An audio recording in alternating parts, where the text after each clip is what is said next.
Olá pessoal, e aí, tudo bem? Olha só, pode preparar a grelha e o carvão que o menu de hoje aqui no Agurbano TV são as carnes premium e o churrasco. Ah, o churrasquinho, quem não gosta de saborear aquele churrasquinho, eu sou fã. Mas quem vai dar dicas preciosas sobre cortes de carnes nobres e como preparar aquele assado especial é o nosso convidado especial, Marcelo Bolinha, o youtuber açougueiro Marcelo Bolinha. E lembre-se sempre, né? Primeiro o lado da carne, depois a gordura. Mas da onde que vem essas carnes maravilhosas com um marmoreio invejável? Nós vamos até São Cepé conhecer uma fazenda onde são produzidos os Angus Gold, a carne que abastece os principais boutiques de carne de Porto Alegre. Gostou? Fica aí, o Agurbano está no ar.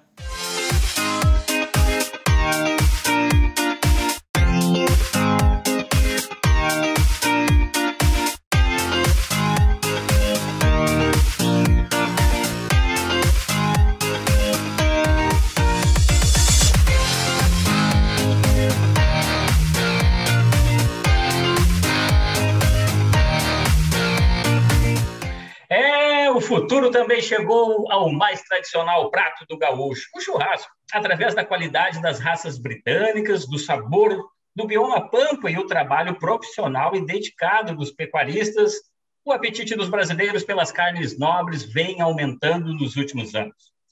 E para conhecer a fundo esse mercado, a gente vai até São Cepé, onde fica a Fazenda Pulquéria, uma referência de carnes nobres, carnes premium, e onde a gente vai falar e vai conversar também com a jovem e competente pecuarista, a Fernanda Costa Beber. É isso? Fernanda Costa Beber, que administra a propriedade e está conosco hoje aqui no Agurbano. Boa noite, obrigado pela presença, Fernanda.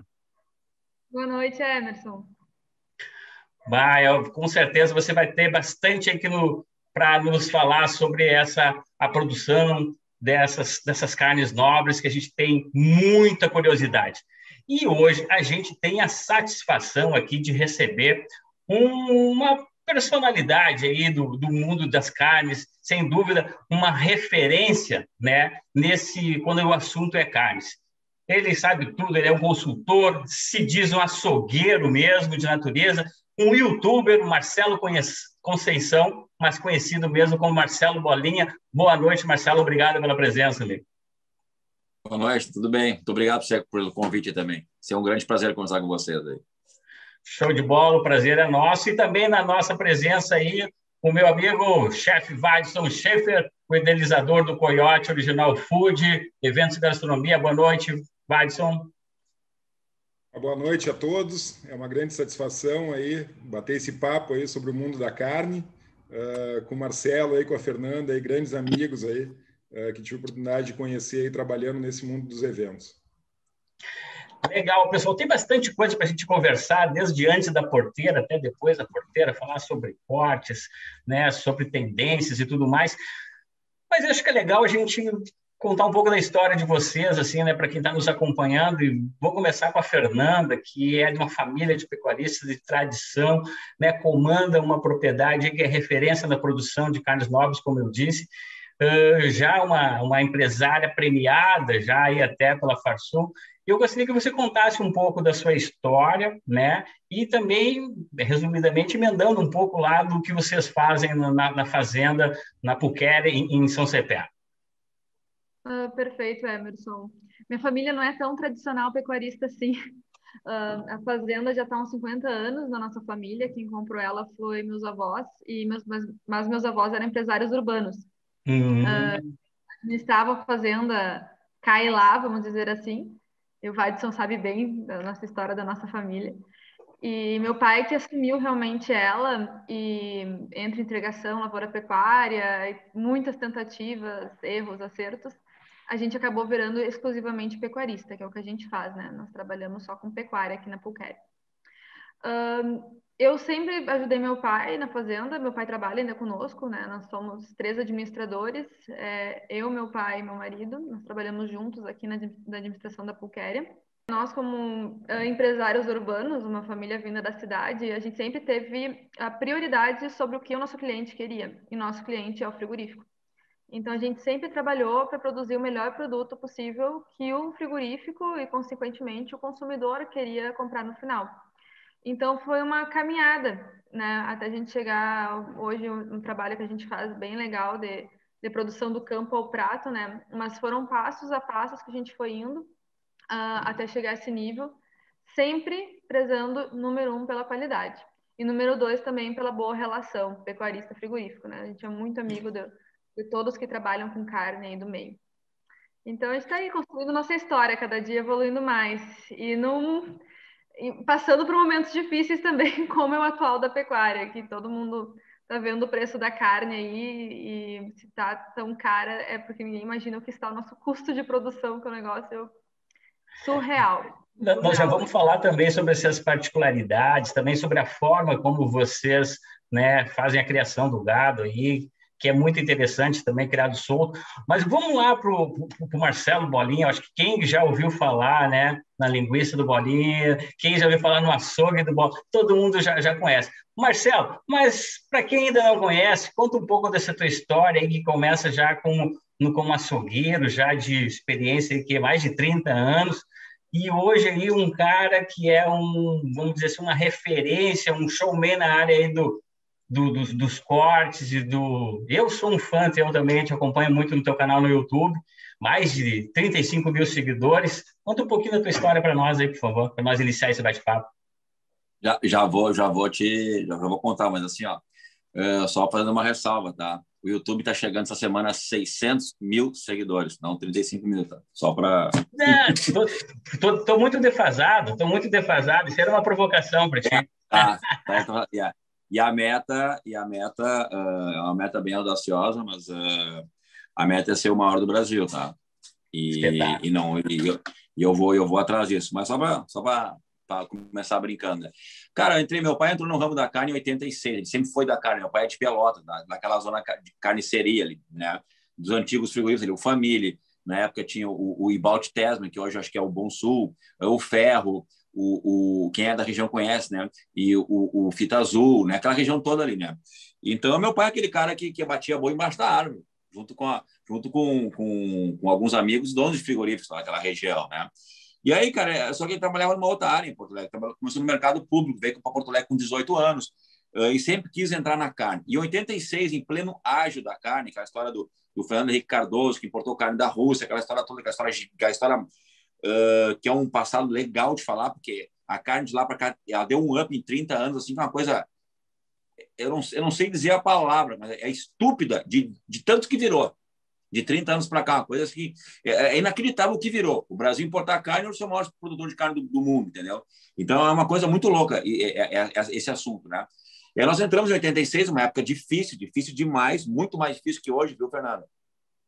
Muito mais difícil que hoje, tá? Não existia celular naquela época, então a tecnologia não tinha para todos, né? E o boi realmente ele era feito só a pasto, né? Praticamente os pecuaristas iam no boliche na esquina no final do dia e eu tenho boi de 8 anos no pasto, sabe? Então, assim, olha o que mudou, né? Uma coisa absurda que mudou, né?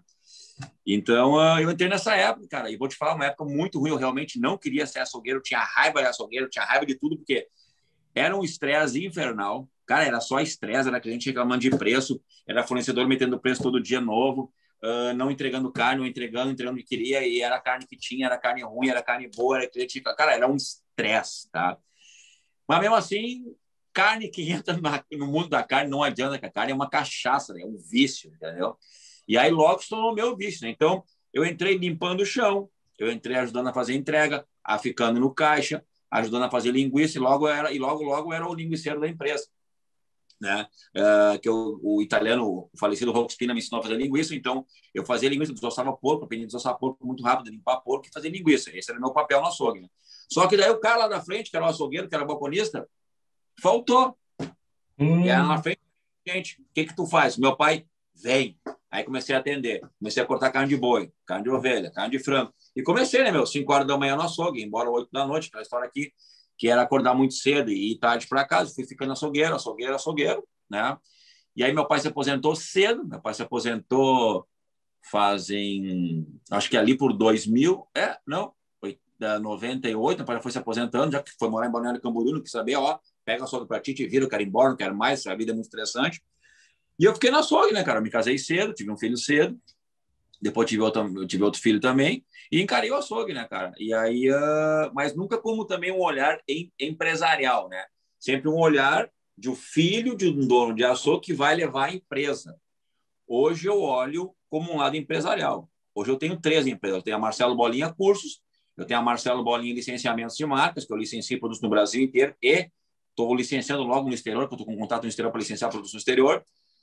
Tem um e-commerce, que é da Marcelo Bolinha Licenciamentos, que vende o melhor espeto do Brasil, a melhor grelha do Brasil, que é tudo em inox 304, que, modéstia à parte, não tem produto igual, e a preço bom, entregamos todo o Brasil e exterior. Aliás, acabamos de mandar um lote grande para os Estados Unidos, vai ter o espeto, Marcelo Bolinha vai vender nos Estados Unidos. Já foi para a Irlanda, já foi para a Itália, já foi para Portugal.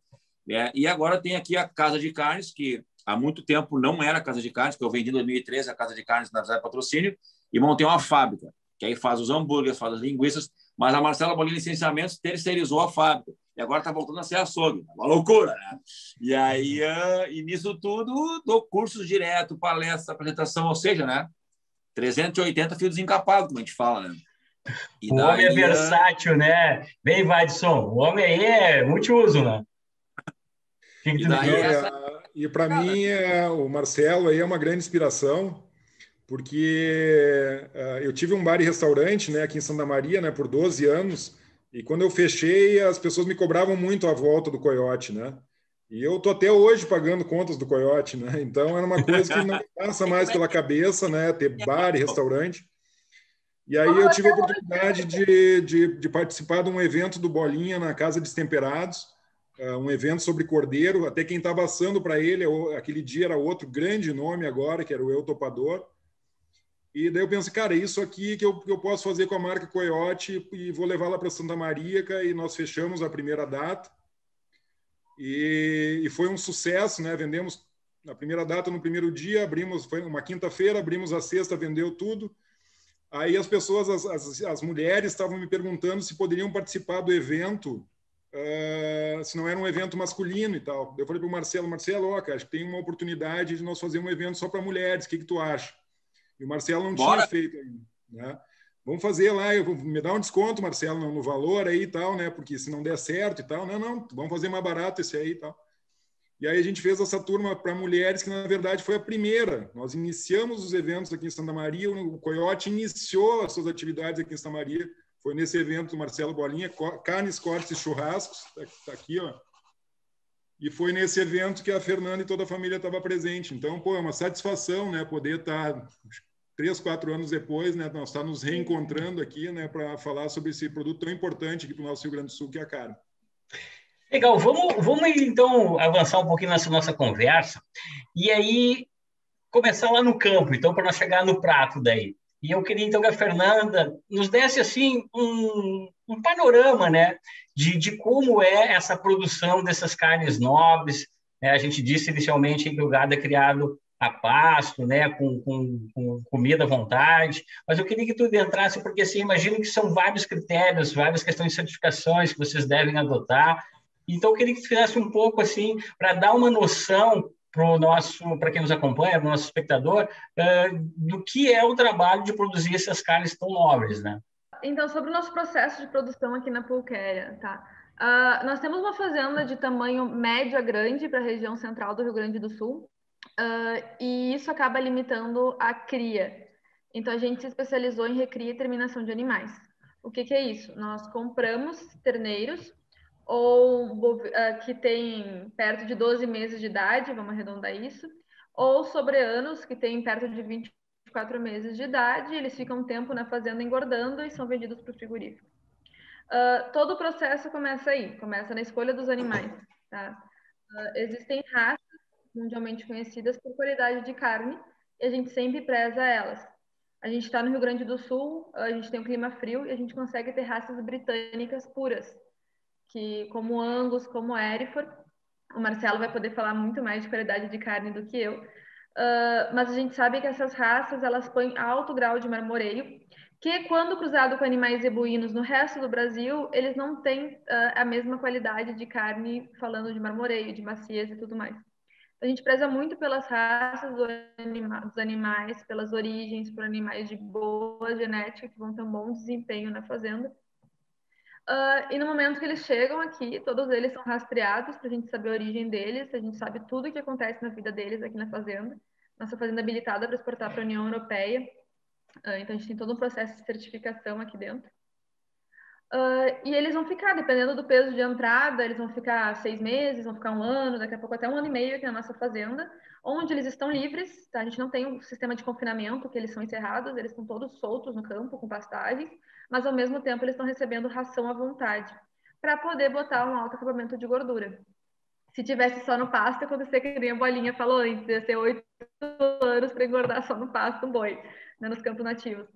Então a gente preza muito pela nutrição, e a gente está o tempo inteiro avaliando produtos. A gente não pode comprar qualquer ingrediente para nossa ração, porque também a gente não quer que isso afete o gosto e a qualidade da carne, né?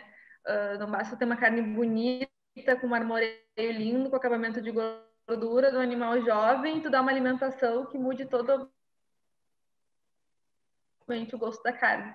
Isso é outro aspecto muito importante, até chegar ao acabamento de gordura necessário. E o peso mínimo de carcaça também, né? A gente tem peso mínimo para vender e comercializa com os frigoríficos e passa para o próximo passo. É basicamente isso.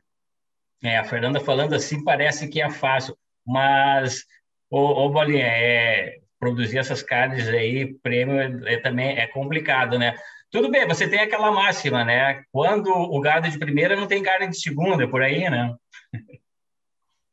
Por aí. Eu sempre falo que eu respeito muito a região onde a gente está, né? Porque o estado do Rio Grande do Sul é um estado diferenciado pelo clima, né? E pelo que nós temos no solo aqui, que a gente brinca que no último dia Deus pegou um monte de semente, segurou na mão e fez assim, ó, aqui o gado vai plantar, aqui o gado vai pastar, né? Só que a Fernanda sabe melhor do que eu que não é tão simples assim produzir carne, fazer o gado engordar só a campo nativo, só a campo, né? É maravilhoso, né? É uma carne totalmente diferenciada, saborosa, mas não é fácil, né? Para qualquer um produzir carne de qualidade. Qualquer um produz carne. Carne de qualidade não é para qualquer um. Tá? Isso é bem simples de falar, é fato. Tá? Agora, realmente, né? No caso da Puqueri ali, até boa parte dos meus vídeos, né? É feito com a carne da Puqueri. Não sei se tu sabe, né, Fernanda? Mas vem lá do Puqueri e boa parte, às vezes, quase sempre que a carne é graúda e gorda ali da Puqueri, né? Então, que eu tenho uma parceria com ele, né? Então, realmente, é uma carne diferenciada. E eu ao longo do tempo, eu sempre fui... Eu tenho o olfato muito bom, mas muito bom mesmo, né? E tanto que quando eu tive Covid, foi a primeira coisa que eu tô com Covid. Que, cara, faltou olfato. Perdeu o olfato. Pode, pelo amor de Deus, entendeu? E o meu olfato é uma coisa... Cara, a mulher tá passando café lá e eu já tô sentindo aqui. Então, aquela coisa que... né? Eu tenho um olfato muito bom, desde pequeno. E aí... e isso também ele vem a dar o sabor. Então, a minha experiência de sabor, né? Como a gente fala, a memória gustativa ela é muito forte, né? Então eu sei exatamente o que eu quero comer, tá? E quando a Fernanda acabou de falar ali sobre sabor da carne, tá? Isso é uma coisa que eu levo muito ao pé da letra, tá? Eu só não sei como escrever isso, como botar isso no papel. Mas eu sei, por exemplo, o que eu quero comer. Há um tempo atrás, uns 4 anos atrás, teve um projeto em São Paulo, uma feira, que teve degustação de carnes a olhos fechados, assim, né? E aí era um animal inteiro, um animal semi-confinamento, um jovem e tal. No meu grupo, que eram 54 pessoas, ou 49, 50, eu fui o único que acertei, tá? E acertei assim, ó, rindo, entendeu? Porque é muito fácil. Desculpa te interromper. Daí tu tá querendo dizer assim, essa carne que vem, por exemplo, dessa região lá, né, que é a região central do estado, onde tem o bioma, paralelo 30, ali é possível identificar o sabor dessa carne?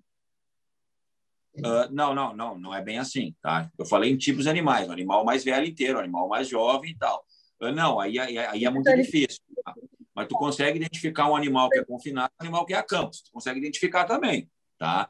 Agora, a pergunta que tu fez, não, eu não consigo identificar uma carne que é mais do norte do estado, uma carne mais do sul do Não, estado. não, também não. Não. Eu Não, digo mas não é. pela questão.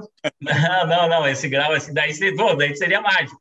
Mas eu digo assim, por exemplo, é de uma carne de um gado, né, criado a campo, de uma região, né, do estado ali, que no caso tem o bioma pampa, assim, seria mais nesse sentido. Mas eu não entendi. Você está falando mais pela questão do gado, de confinamento ou não, né? Desculpa interromper, Emerson. Eu já tive a oportunidade de entrar em algumas câmaras frias com o Marcelo aqui nos eventos que a gente realizou aqui em Santa Maria e fora também. O Marcelo quer dizer que ele conhece a carne pelo cheiro. Se o boi é de confinamento, se o boi é de campo, entendeu? É isso que ele está querendo dizer, que pelo olfato ele consegue... Nessa separação, sim, Watson, tá? Campo e confinamento. Isso é bem tranquilo, tá? Mas eu quero dizer, às vezes tu pode ter, por exemplo, 4 animais, entendeu? Só que um mais jovem, um é fêmea, um é macho castrado, outro é macho inteiro, coisa assim que o macho inteiro tem um gosto, o macho castrado tem outro, a fêmea tem outro, o novilho tem outro, entendeu? E a comida também influencia muito nisso, tá? E por isso que há marcas de carne que rotulam novilha, precoce, né? Mas ainda acredito que nós temos uma grande mudança nisso. Aí eu vou dar um gancho para a Fernanda, por exemplo, que eles produzem uma carne muito diferenciada. Quando ela fala em marmoreio e dieta balanceada, tá? Eles produzem uma carne igual, tá? E não sou puxa-saco nem nada, mas eu tenho experimentado muito a carne deles através do frigorífico coqueiro que vem para mim, tá? E, cara, sem sombra de dúvida, eu vou dar um grande elogio para vocês, tá? Já dei e vou dizer de novo. Hoje, sim, a Pulquéria tem uma das melhores carnes do país, quiçá do mundo, tá? Pelo sistema de produção, pelo clima e pela alimentação junto, tá? Isso aí não é conversa, porque a Fernanda também mesmo já viajou em alguns países, mas eu viajei pela Austrália, e na Austrália fui em inúmeros açougues, os caras me deram um caminhão de carne para casa, eles me davam carne para experimentar, entendeu? Então, Wagyu, o Angus de lá, outras raças de lá. Eu comi carne na Tasmânia, comi carne na Austrália, comi carne na França, comi carne na África do Sul, Bolívia, Paraguai, Uruguai, Argentina, Brasil. E o que chega para mim, entendeu? Os caras me mandam muita coisa para experimentar. E, cara, eu tenho feito assim, ó, muita degustação de carne. Olfato nela crua, ela assada e principalmente sabor, tá? E, cara, é muita diferença. Agora eu vou responder uma pergunta para ti, Emerson, tá? Dentro do nosso próprio estado, agora vamos falar de biomas e alimentação, tá? Região norte, região centro-oeste, região litorânea, região fronteiriça, sim, nós temos terroirs diferentes no mesmo animal, se for o caso. Mas daí são terroirs, aí são coisas assim, ó, que não é tão fácil você distinguir o sabor, tá? Mas num estudo mais profundo, tá? Eu te digo, a gente pega uma carne de um lugar e do outro, tu pode sentir nada de diferença. Mas eu vou te dizer, cara, essa carne aqui é diferente dessa. Eu falo para ti, entendeu? Mas é um terroir, entendeu? Tanto que eu gosto muito daí. Aí vamos fugir um pouquinho do nosso assunto e entrar na carne de ovino, na carne de cordeiro. A carne de cordeiro, ele é muito... Então, sim, cara, como eu trabalho muito com cordeiro também, aí o sabor ele é drástico, entendeu? Tu comer uma carne da mesma raça da região litorânea, da fronteira, ou do meio do estado, ou lá na frente, entendeu? Aí sim, o ovino representa bastante isso, entende? Ô, Balena, a gente está se aproximando do final do primeiro bloco, mas eu só queria ouvir da Fernanda essa questão sobre o terroir. Eu falei, né, que eles ficam na região do Paralelo 30, tu elogiou a qualidade, falando do clima, da pastagem. Eu gostaria de ouvir a Fernanda um pouco sobre esse trabalho que vocês fazem aí também para chegar a esse grau de excelência.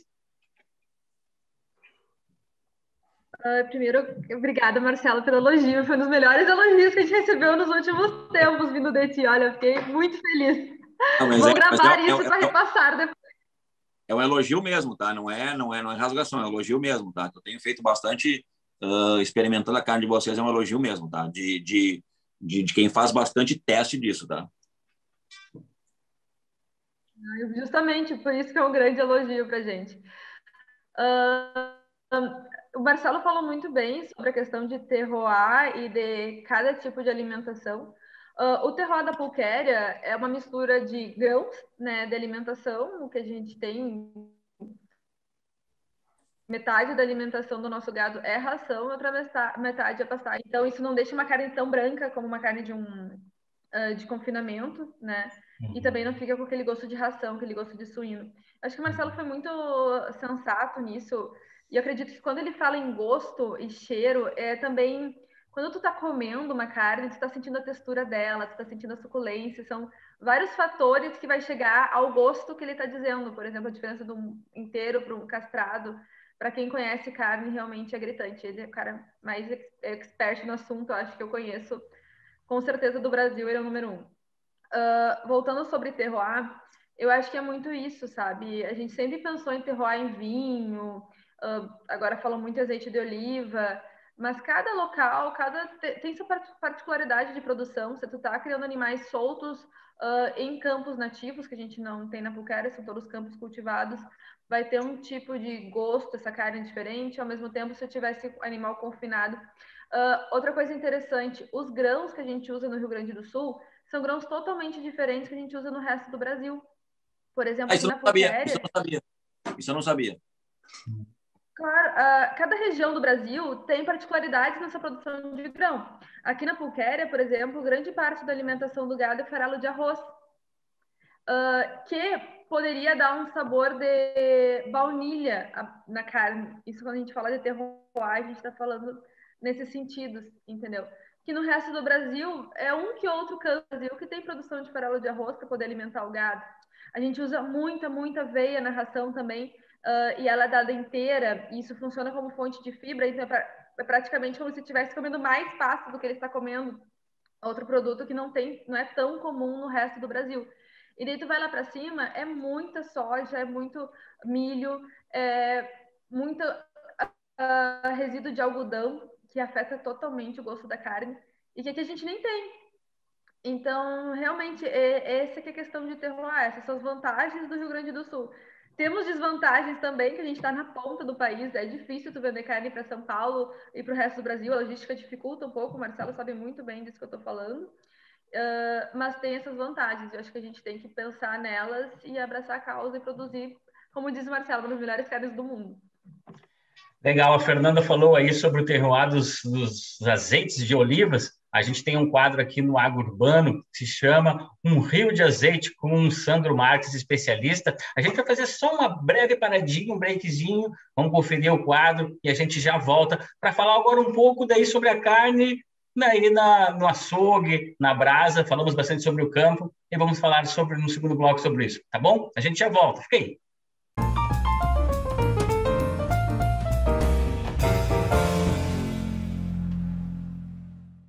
Uma das formas de se classificar o azeite é pela intensidade.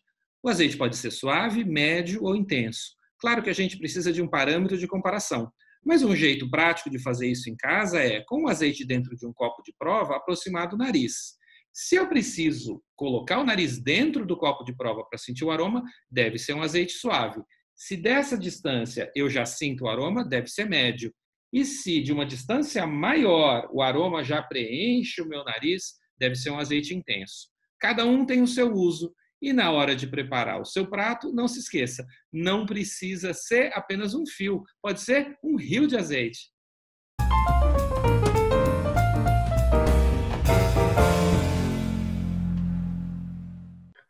Bem, já estamos de volta com o Agro Urbano de hoje, falando sobre carnes prêmios, carnes nobres, na presença ilustre do Marcelo Bolinha e da Fernanda, uma administradora lá de São Cepé, Fernanda Costa Beber, que tem um trabalho muito legal na fazenda, onde desenvolvem carnes nobres, e o Marcelo Bolinha, esse nosso showman aí, que conhece muito, e a gente falava no primeiro bloco muito sobre a carne no pasto. Vamos agora tentar avançar um pouco nessa conversa, falando sobre os processos de desosse. O Marcelo, ele é inovador nisso, ele trouxe várias maneiras diferenciadas ainda, que eu acho que valorizaram muito esse mercado de carnes especiais também. Marcelo, eu queria que tu contasse um pouco desse trabalho e até onde que esse processo de desosse pode valorizar a carne na comercialização. Na realidade,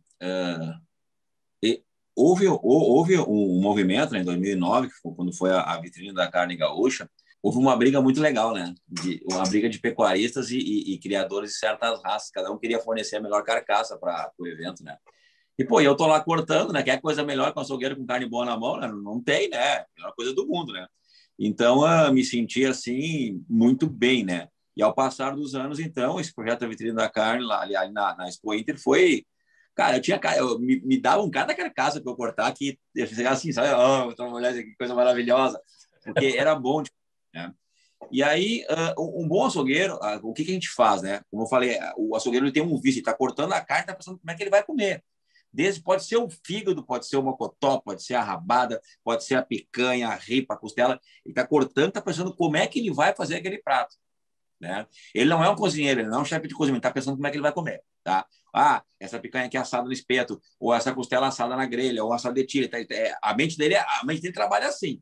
Por isso que ele é um apaixonado por trabalhar na carne. Ele não está ali no mundo da carne, que não é um mundo fácil, né? Então, esse é o verdadeiro açougueiro, tá? E quando eu recebi a grande brincadeira realmente começou da exploração do dianteiro na Expo Inter, porque dentro do meu açougue, meu pai não me dava muita liberdade. Ele já estava até aposentado, né? Mas ele nunca deixou tanta liberdade de cortar o dianteiro na casa de carne, porque para ele era carne de segunda. Ponto. É carne, ponto. Não quero saber essa carne aqui. Bem curto e grosso. Não quero saber essa carne aqui. Carne de segunda e ponto final. Só que o que aconteceu, né? Quando meu pai se aposentou, eu comecei a fazer umas experiências. Aí comprar tipo o boi inteiro, que é o boi casado, que vem dianteiro e traseiro. E fazer o que com o dianteiro na época? Bom, a maioria dos clientes já sabia o que queria, que era o miolo da paleta, da pá da paleta, o miolo da agulha, que hoje é o nome de acém, né? Mas a costela do dianteiro era uma costela que era uma costela de segunda, né? E aí eu comecei a ver livros, comecei a falar com pessoas, o celular começou a entrar, comecei a ter computador, né? Comecei a olhar as coisas e tal. E aí tu começa a ver o que estão fazendo no mundo. E aí a brincadeira começou a ficar boa, né? E aí entrou a grande valorização dessa carne, né? Só que hoje nós ainda temos um grande problema que em inúmeros lugares do Brasil, o dianteiro, que é a parte da frente do animal, ele é tratado no frigorífico como carne de segunda. Aí chega no açougue, é uma carne de segunda mesmo, de um boi bom. Já frigoríficos que trabalham a carne do dianteiro como carne, que é assim que tratam no exterior, tá? Porque no exterior não tem essa denominação de carne de segunda e carne de primeira. É carne, ponto. Né? Que é uma coisa muito legal, cara, porque a carne é de segunda porque ela é um pouquinho mais dura? Não, né? Não pode ter essa nomenclatura, né? Então, essa brincadeira, essa frase, quem me deu essa frase, dizem até que foi o Marcos Bassi, mas essa frase me deram para mim, no meu ouvido, em 2004, quando fiz a minha primeira palestra em Passo Fundo, na faculdade, que chegou um senhor de bengala, meio tremendo assim, né? Bem velhinho, já falou, eu não entendo porque eu produzo uma carne de primeira, vai para o frigorífico e de 36% a 38% o frigorífico diz que é carne de segunda e o restante é de carne de primeira. Entendeu? Essa foi a grande pegada que eu criei essa frase, porque em boi bom não tem carne de segunda, claro que não, né? Então tem que saber cortar. O que nós fazíamos no açougue? Assado de paleta, assado de costela de dianteiro, assado de acém, que hoje é o short rib, assado de peito. Eu tenho vários vídeos de peito no YouTube, que peito é a carne mais maravilhosa que tem de sabor, né? Então, até vai no ar no sábado agora um vídeo de peito, tá? Mas ele é totalmente diferente do que o pessoal faz, vão se impressionar. E aí, então a gente brincava de assado quando a carne tinha qualidade. E em 2001, quando eu praticamente quebrei, que eu me separei, tá? A empresa foi para o fundo do poço, eu também, psicologicamente, aquela história toda, nós colocamos uma churrasqueira na açougue, que era a moda.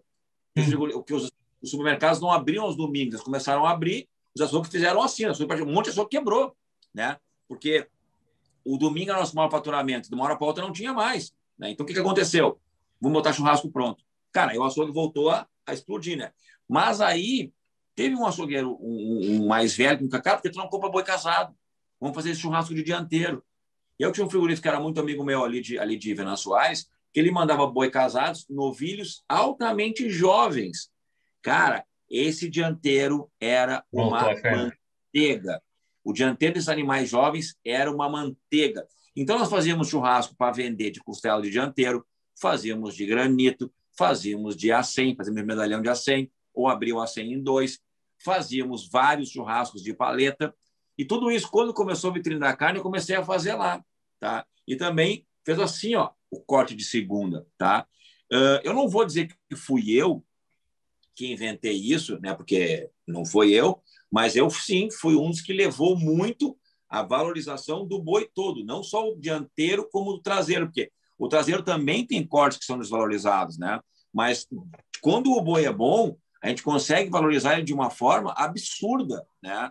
E fazer bons pratos. Aí sim. Então, hoje tem nomes mais nobres, tipo o short ribs, né? Tipo o brisket, que trouxeram os nomes norte-americanos, mas é peito, é o acém com a costela, né? A costela do dianteiro também é uma costela maravilhosa, que nós aprendemos aqui com o pessoal do Uruguai e Argentina, porque lá eles não cortam 5 ossos e 8 ossos, eles cortam a ripa inteira, fica um ripão de 13 ossos. Então, a gente foi aprendendo com os outros, aprendendo aqui, e hoje, cara, a produção bem feita, tá? Respeitando cada região no Brasil, que é onde eu faço o meu trabalho.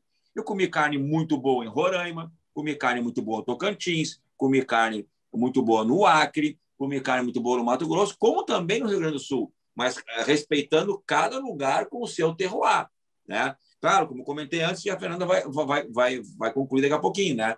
Nós aqui temos um diferencial, clima, né? E o gado se adaptou melhor, esse gado britânico e tal, que bota mais marmoreio, aquela história toda, né?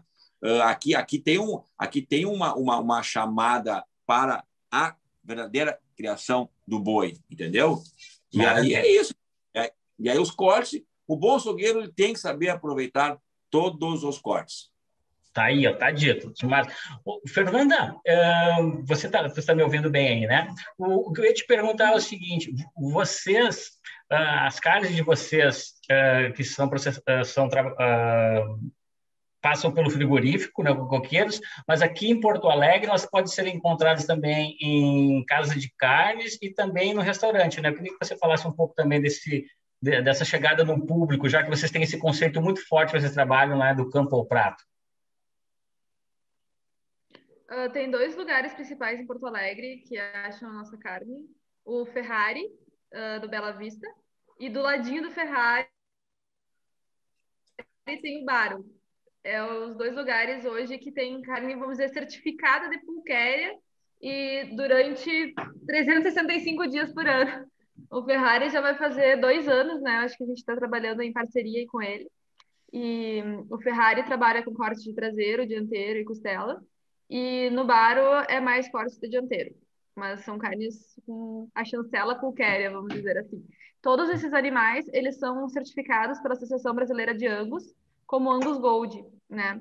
Além de passar por todo o processo da nossa fazenda, depois do abate lá no frigorífico, eles vão avaliar acabamento de gordura, idade, padrão racial e marmoreio, pH de carne para receber esse selo. Entendi. O Vades queria fazer alguma pergunta para a Fernanda, Vades? Não, com relação à Fernanda, essa carne ela tem previsão, por exemplo, de estar em mais locais aqui na nossa região, em Santa Maria ou no restante do Rio Grande do Sul, ou ainda é muito pontual os locais onde a gente pode adquirir as carnes? O Angus Gold é pontual, é uma parceria que a gente tem junto com a Associação Brasileira de Angus. Tá. A gente faz um trabalho realmente do cães Angus Gold. É um frigorífico de venda. Cortou? Cortou um pouquinho, tu pode repetir essa parte para nós, por favor, Fernando?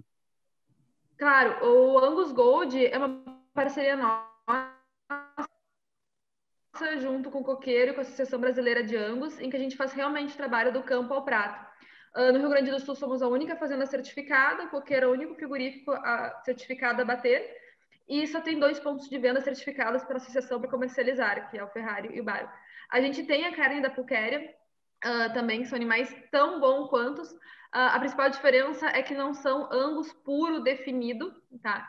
Mas são animais Brahma, Hereford, enfim, outras raças maravilhosas que a gente trabalha com outros parceiros, como, por exemplo, o Família, que tem a marca Estâncias do Pampa, que eles vendem a chancela da pulquéria junto, quando a gente faz abate, eles certificam como carne de origem nossa, e também de outros parceiros, por exemplo, a Tamanca trabalha muito com eles. E também a gente trabalha daí com outros frigoríficos que não certificam exatamente a carne da pulquéria, mas estão comercializando, como o Silva de Santa Maria, um grande parceiro nosso. E vocês, qual é o número de cabeças de gados que tem na propriedade lá, mais ou menos? Hoje a gente está com 6.000 cabeças. E mais dedicadas ao projeto Angus Gold, a gente está com umas 3.000, metade mais ou menos da fazenda. A gente diminuiu muito o estoque, a gente chegou no passado até 10.000 cabeças, mas a gente está num período, vamos dizer, de antessafra, né? Agora a gente vai voltar a comprar terneiros aí, aumentar o estoque de novo. Fernanda, tem um ponto que é muito importante falar, a gente não pode deixar de comentar, que hoje é a questão da sustentabilidade, se fala, principalmente quando se fala referente à pecuária, né? Então, eu gostaria de abrir esse espaço assim para você falar sobre esse trabalho que vocês desenvolvem lá também, ou essa preocupação que vocês têm também, né, na fazenda, para que a gente possa mostrar aí que é possível sim produzir com qualidade e com preservação também, né?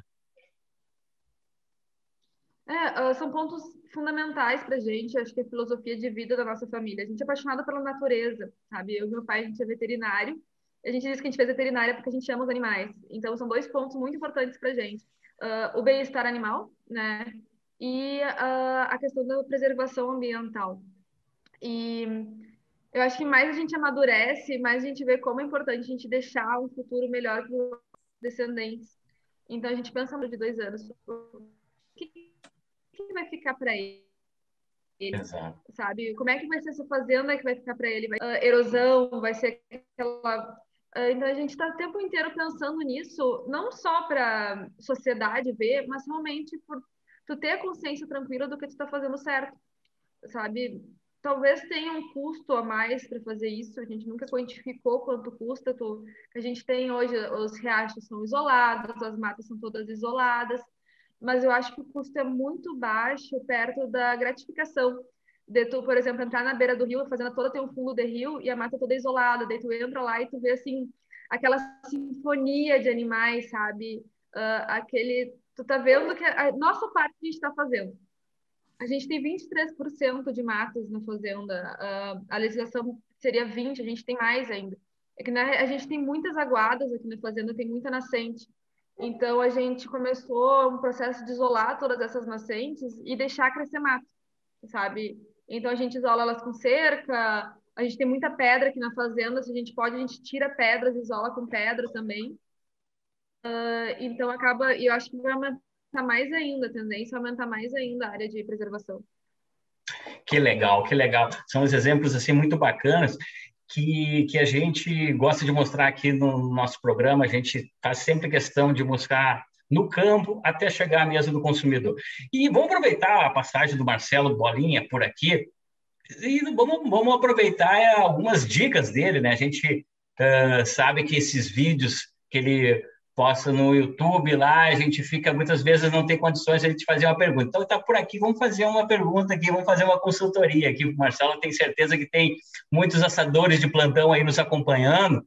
Marcelo, muitas vezes o assador ele não vai conseguir tirar todo o potencial de uma carne, né? Vamos dizer, você compra um corte especial, nobre, mas se você não conseguir tirar, né, conseguir fazer aquele alimento bem feito, você pode até estar desperdiçando o sabor de uma carne. Que tipo de toque tu poderia dar para esses assadores, assim, que muitas vezes não tem um pouco desse tipo de informação ou de conhecimento de como você tirar todo o potencial de uma carne ou de um corte diferenciado? Assistir meu YouTube. Já aproveita e já dá o endereço aí, né? Mas foi uma resposta. Esse é o Bolinha. Foi uma resposta boa, né? Porque excelente. Assim, não, eu entendi perfeitamente, tá? Mas que acontece hoje, tá? O churrasco no Brasil, ele tá uma moda muito forte, tá? E acredito eu, meus amigos que a gente entende, que entendem da área da carne, não eu, o pessoal que estuda a área, tá? Tem 10 anos pela frente, entendeu? Mesmo com pandemia, entendeu? 10 anos bombando, tá? A história do churrasco, tá? Então, assim, ó, eu nasci no meio da carne, entende? Como eu comentei antes ali, o churrasco, na realidade, ele está na veia. Eu estou cortando carne, estou pensando como é que eu vou fazer aquela carne, né? Não é o que está na cabeça de um assador. O assador compra a carne e ele vai assar. O açougueiro, ele tá com a peça na frente, ele tira uma pelanquilha, ele tira um ossinho, Ele faz alguma coisa com o que vai sobrar, o que está ali, porque ele está pensando em fazer, entendeu? Então, um grande recado seria para todos os assadores eles serem um pouco açougueiro antes. Mesma coisa para um chefe de cozinha, né? A coisa que eu mais gosto é preparar um corte de carne e chega assim, ó, chefe, toma, faz para nós, entendeu? Mas muitas vezes não tem essa condição, né? Mas ser açougueiro nesse momento ajuda de uma forma demais, que é o que eu tento trazer para o meu canal daí, né? Pegar e preparar o corte cru, sempre tentar trazer ele da onde que ele vem, de como ele é, e aí sim preparar ele e depois assar. Porque seria muito fácil pegar vou fazer esse corte aqui e tal, assar. Mas eu vou te falar, eu não sou chefe, eu não sou cozinheiro, eu não sou da gastronomia. Mas pode ver que meus assados eles não têm acompanhamento, é muito pouco, porque eu não sou da gastronomia, entendeu? Eu não sei lá fazer uma coisa, um acompanhamento, né? Que os chefes fazem, né? Então eu asso a carne, né? Mas é isso que eu quero te dizer, entendeu? Então, muitas vezes o explorar o máximo da carne está muito aqui, ó. Está muito de tu olhar e vai, entendeu? Tanto que em muitas apresentações minhas, às vezes eu deixo de fazer um corte também, porque a carne ela se apresenta para mim de uma forma que, opa, esse corte que eu nunca fiz, espera aí. Mas já vi algo parecido, não é pegar e pum. Já aconteceu inúmeras vezes de eu trocar o corte na hora que eu vou fazer, porque a carne se apresenta de um jeito, ela é tão bonita daquele jeito, que eu não vou fazer aquele corte, eu vou fazer o outro, que vem na cabeça agora. E, óbvio, alguns desses cortes não existem em açougue para vender, porque para fazer esse corte, às vezes eu estrago um outro. Né? Claro. Mas o que eu aprendi com os açougueiros do resto do mundo, que, por exemplo, na Austrália, o açougueiro é considerado um médico, o cara é respeitado, entendeu? Não é que nem aqui. Aqui é o açougueiro. Lá o cara é um médico, o cara é respeitado. O cara é totalmente diferente a profissão, uma coisa maluca, né? O açougueiro ele se preocupa em tirar o máximo da carne. As sobras, todo açougue faz linguiça, faz hambúrguer, faz carne moída, faz presunto, faz aquilo, entendeu? Mas ele tira o máximo da carne. Mesmo que o dianteiro ou o traseiro, que a gente considera aqui de segunda e primeira, ele tira o máximo. E o que sobra vira outro produto melhor ainda. Então é isso que uma das mudanças que tem que acontecer no Brasil e já está acontecendo é isso, porque a escola do comércio do açougueiro, porque nós não temos escola, como é que ele entra? Tu tem que aproveitar o máximo da carne. Mas não, a gente tem que aproveitar o máximo do corte da carne. E o que sobra, sim, vamos fazer outra coisa com ele, entendeu? Para o cliente sair satisfeito e pagar o que aquele corte merece. Esses novos cortes estão aposentando de vez os espetos na casa dos gaúchos, aí será, Marcelo? Vou ter que falar de mim de novo, né? Desculpa, mas tá me provocando, né? Eu tenho um e-commerce chamado www.marcelobolinha.com.br, que eu tenho o melhor espeto do Brasil, com minha grife de Marcelo Bolinha Licenciamentos, 100% inox 304, e eu vou te falar, meu amigo, tá vendendo muito espeto. Meus amigos só usam grelha ultimamente. Mas tá vendendo espeto também, não é só grelha, não. Mas aí eu acho também que vai da parte da... Tu perguntou aí, né, com relação a quem vai fazer o churrasco. Teu exemplo, né, que fez uma pergunta para o Marcelo. É bacana de ver isso aí, principalmente quando participa dos eventos do Marcelo e vê ao vivo ali, né, ele desmanchando um boi, separando tudo, né? Isso aqui é o filé, isso aqui é entranha, isso aqui... As pessoas, na verdade, se impressionam ali, porque tem a ideia, parece que o boi não pasta, né, que ele vem embaladinho ali. Então, acho que uma das coisas é entender um pouco mais da carne para ti, que é o assador mesmo que de final de semana, né? Ou o cozinheiro de final de semana, entender mais a carne. Porque, como a gente falou aqui, né? Existem carnes aí, né, tratadas como carnes de segunda, que dão excelentes preparos, né? Exemplo do ossobuco, né? Que é uma carne de canela, né? Uma carne de músculo, né? Ou o próprio cordeiro, né? Que tem, né, o espinhaço de cordeiro, né? São tantos produtos aí que são ricos em sabor, só que tem os valores menores. Então, isso é um desafio hoje, né? Hoje mesmo dei uma consultoria, né, para uma pizzaria aqui em Santa Maria. Então, nós estamos desenvolvendo alguns sabores, mas utilizando carnes, né, de valores mais acessíveis, né? Então, hoje eu desenvolvi uma pizza, até que vai ser lançada aqui em Santa Maria, até não existe no Brasil aí, vai ser uma pizza Wellington, que eu, em vez de usar o filé na pizza, as iscas de filé, eu vou usar iscas de entranha. né, que é uma carne saborosa, aprendi com o Marcelo aqui, né, então é uma opção mais barata, mas nem por isso ela pode deixar de ser valorizada, porque é uma carne saborosíssima. Olha aí, viu? É uma versatilidade já do nosso grande chefe Vadson aí, já criando essas novidades. Isso é muito legal. A gente está se aproximando do final do programa e eu queria, então, ouvir da Fernanda uma consideração final aí sobre a Fazenda, né? E se você também pudesse deixar o endereço aí de quem quisesse conhecer um pouco mais sobre o trabalho de vocês, seja no site ou no Instagram, e que você nos dissesse, é possível a gente aguardar aí que em novas casas de Porto Alegre também a gente vai encontrar essas carnes, ou ainda por enquanto ainda são só lá na Ferrari e no bar? A gente está trabalhando muito forte, né, Bolinha, com o Coqueiro para isso.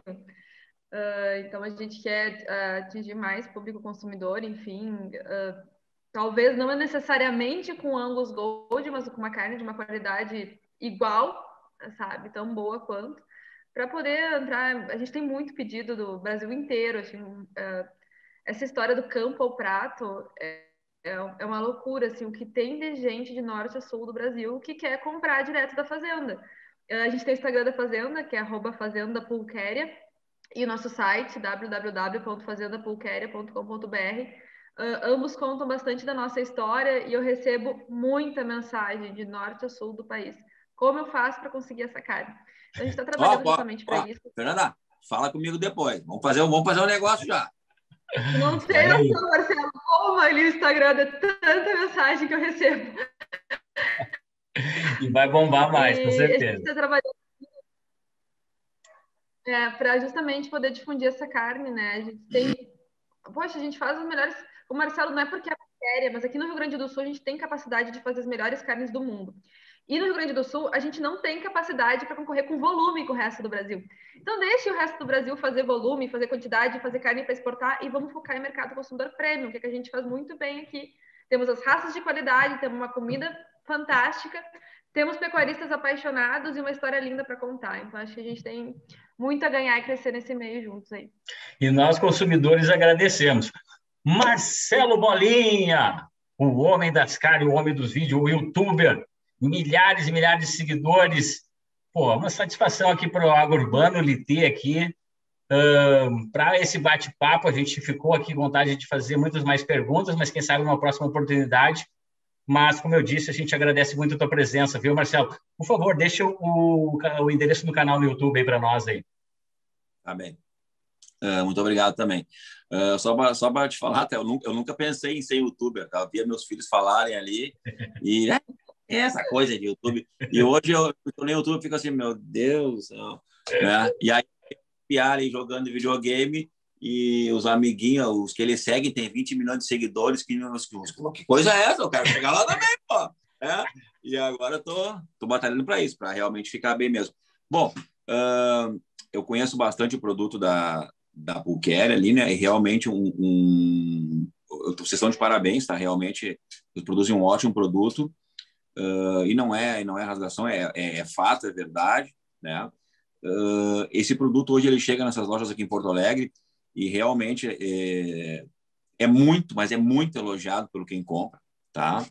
A gente sabe que carne de qualidade também tem o seu preço, não é o mais barato, porque não tem como, é trabalhoso, é custoso, né? O frigorífico que também trabalha tem um trabalho com a carne da Pulqueria, um trabalho excelente, que não tem como não falar dele, porque é um trabalho diferenciado também, a gente sabe disso, né? A nível top dos tops, tá? Não tem como não falar sobre isso, porque também ajuda na carne. Não é só a propriedade trabalhar bem a carne. Se o frigorífico não fizer a parte dele, é uma carne valeta comum, é carne comum, entendeu? Essa questão do frigorífico, o Bolinha está totalmente certo, sabe? Não adianta nada tu produzir uma carne fantástica e tu não ter um grande parceiro, que é como o caso do Coqueiro, que fiquei muito feliz de saber que eu estou trabalhando com ele junto, que é um frigorífico que trabalha assim com um primor, com uma qualidade, com uma paixão. Essa carne tem que ser tratada como uma preciosidade, como ela é uma preciosidade de produzir, uma preciosidade no abate, na desossa, na comercialização e lá na ponta, né? Não adianta tu fazer todo esse processo e lá no final estragar ela. Tem que ser impecável de ponta a ponta, né? Então, não tem nada como fazer os 3 elos. A pecuária, quem faz a pecuária, no caso da Fernanda, o frigorífico, quem vende, tá? Sem esses 3 elos aqui, eu quero responder com a tua pergunta que tu fez antes, para o assador, ele realmente leva um produto para casa com o maior carinho, que ele chega e, sinceramente, tá? É sucesso de qualquer assador, daí não tem como errar, entendeu? Errar ali, olha, é difícil errar mesmo, entendeu? E aí é chutar e partir para o abraço, porque não tem como errar, entendeu? Se for tudo feito na fazenda... Por mais ruim que seja o assador, ele acerta. Mais ruim que seja o assador, ele acerta. Não tem como errar, entendeu? E daí é isso aí, tá? Então, eu vou deixar aqui, vou finalizar, né? Quem quer entrar aí no YouTube, que tá bem legal, e cada vez mais hoje eu estou com um diretor de marketing, que faz toda a diferença de uma... No caso de marketing, eu não era de marketing, agora eu sou de marketing, então eu estou com um diretor que o cara é muito bom, e nosso YouTube é para chegar aí mais de 1 milhão rapidinho ainda esse ano, acho que antes do meio do ano, e sempre com muitas boas carnes, né, Fernanda? E aí tem bastante coisa boa lá. Meu YouTube é Marcelo Bolinha Carnes, tá lá. Marcelo Bolinha Carnes, não tem erro. Bateu o sininho lá para saber... Instagram e Facebook também. E eu tenho uma coisa legal que é todo sábado de manhã, 9 horas, já tem uma galera esperando que entre o vídeo novo.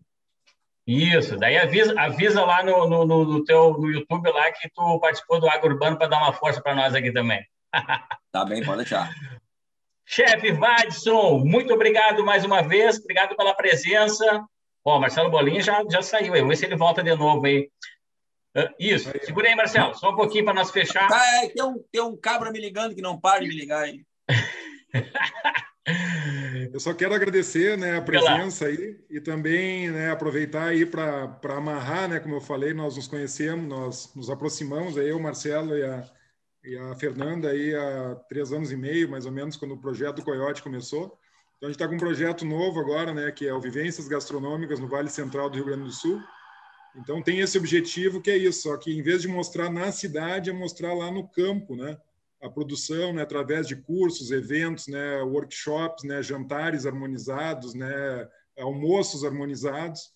Então, já aproveito para fazer o convite tanto para a Fernanda, né, quanto para o Marcelo, para a gente fechar esse ciclo aí, abrir um novo ciclo aí num evento lá na Pulquéria com o Marcelo Bolinha e com o apoio do Agro Urbano. Maravilha! Coiote Original Food, nosso parceiraço aqui no programa do Agro Urbano TV. Grande prazer. Fernanda Costa Beber, muito obrigado. Bolinha, muito obrigado. Vadson, até terça-feira que vem. Valeu, pessoal. Vamos em frente. Foi. Tudo de bom. Fiquem com Deus.